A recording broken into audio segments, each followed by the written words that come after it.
CI Srinivas పై చేయి చేసుకున్న ఆశా కార్యకర్త. హైదరాబాద్ నివాస్ న్యూస్.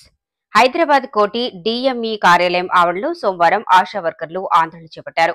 సీఎం రేవంత్ రెడ్డి ఆశా వర్కర్లకు ఇచ్చిన హామీ ప్రకారం 18,000 ఫిక్స్డ్ జీతాలు ఇవ్వాలని డిమాండ్ చేస్తూ ఆశా వర్కర్లు నిరసన తెలిపారు. కాంగ్రెస్ పార్టీ ఎన్నికల ముందు ఆశా వర్కర్లకు ఇచ్చిన హామీలను వెంటనే అమలు చేయాలని ఆశలు డిమాండ్ చేశారు. దీంతో డిఎంఈ ఆఫీస్ వద్ద ఉద్రిక్తత వాతావరణం నెలకొంది. రంగంలోకి దిగిన పోలీసులు ఆశలకు మధ్య వాగ్వివాదం చోటు చేసుకుంది.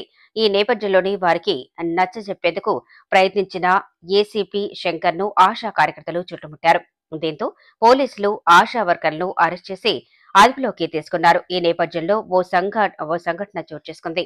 పోలీస్ స్టేషన్ కు తరలించే డీసీఎంలో ఉన్న ఆశా వర్కర్ సుల్తాన్ బజార్ సీఐ శ్రీనివాస్ చారిపై చేయి చేసుకున్నారు. ఆశా వర్కర్ చేయి చేసుకోవడంపై పోలీసులు సీరియస్ అయ్యారు. అయితే అలా ఆశా వర్కర్ ప్రవర్తించడానికి గల కారణాలు తెలియాల్సి ఉంది. కాగా ఇందుకు సంబంధించిన వీడియో వైరల్ గా మారింది.